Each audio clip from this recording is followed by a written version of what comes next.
దేవకార్య సముద్యత, ఆవిడ దేవతా కార్యము కొరకు అని ఆవిర్భవిస్తోంది. ఆవిడ ఇతరమైనటువంటి కార్యం మీద ఆవిర్భవించడం లేదు. దేని కొరకు? దేవతల కొరకు. ఏమిటి దేవతా కార్యం? భండాసురుడి చేత బాధలు పొందుతున్నారు. భండాసురుణ్ణి నిర్జించడానికి ఆవిడ ఆ అగ్నిహోత్రంలోంచి పైకొస్తోంది. బాహ్య కథ. ఇక్కడ కూడా ఒక భండాసురుడు ఉన్నాడు. ఎవడా భండాసురుడు? హాయిగా తిని హాయిగా పడుకుందాం, హాయిగా ఉందాం, ఎప్పుడు హాయ్ హాయ్ హాయ్ అన్న మాట వాడేవాడు.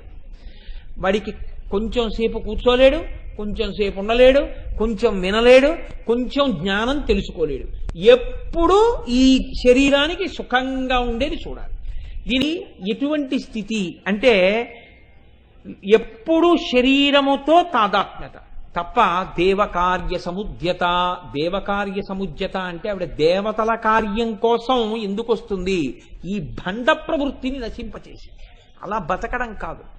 భగవద్ విషయంలో నువ్వు కొంచెం ఓపికతో కూర్చుని దేవతల యొక్క కార్యాన్ని సాధించాలి.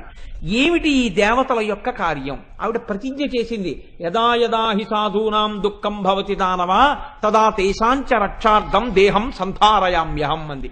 ఎప్పుడెప్పుడు భక్తుల్ని రాక్షసులు బాధ పెడతారో అప్పుడప్పుడు నేను ఆవిర్భవిస్తాను. భక్తులైన వాళ్ళని రాక్షసులు బాధ పెట్టారు, వాళ్ళని రాక్షసుల్ని దునిమాడి తన భక్తుల్ని రక్షించుకోవడానికి ఆవిడ ఆవిర్భవించింది కాదు. ఇక్కడ ఒక చిన్న గమ్మత్తు ఒకటి ఉంది. ఏది ఆ గమ్మత్తు అంటే, రాక్షసులంటే ఎక్కడో ఉండరు. కామక్రోధశ్చ లోభశ్చ దేహే తిష్టంతి తస్కరాః జ్ఞానరత్నాపహారాయ తస్మాత్ జాగ్రత్త జాగ్రత్త. ఇక్కడే ఉంటారు రాక్షసులు. కామక్రోధ లోభ మద మోహ మాత్సర్యములనేటటువంటి 6 రాక్షసులు జ్ఞానాన్ని దొంగిలించడానికి కూర్చుంటారు. మనం అమ్మా వీళ్లతో నేను బాధపడలేకపోతున్నాను, ఈ రాక్షస బాధలు, అమ్మా నువ్వే రక్షించు అని శరణాగతి చేసినటువంటి భక్తులు ఎవరుంటారో అటువంటి భక్తులలో ఆవిర్భవించి వాణ్ణి తన మార్గంలోకి తిప్పుకుంటుంది ఆవిడ. శరణాగతి చేసిన వాణ్ణి రక్షించడానికి ఇక్కడ ఆవిర్భవిస్తుంది. అప్పుడు చిదగ్నికుండ సంభూత దేవకార్య సముద్యత. దేవకార్యము అంటే ఇక్కడ ఉన్నటువంటి మంచి లక్షణాలు దేవతలు. ఈ మంచి లక్షణాల్ని రక్షించి చెడ్డ లక్షణాల్ని పోగొట్టేది మనంత మనం చేసుకోలేక అమ్మవారిని శరణాగతి చేస్తే ఇక్కడే ఆవిర్భవించి రక్షించేటటువంటి అమ్మవారి యొక్క సౌజన్యమే దేవకార్య సముద్యత.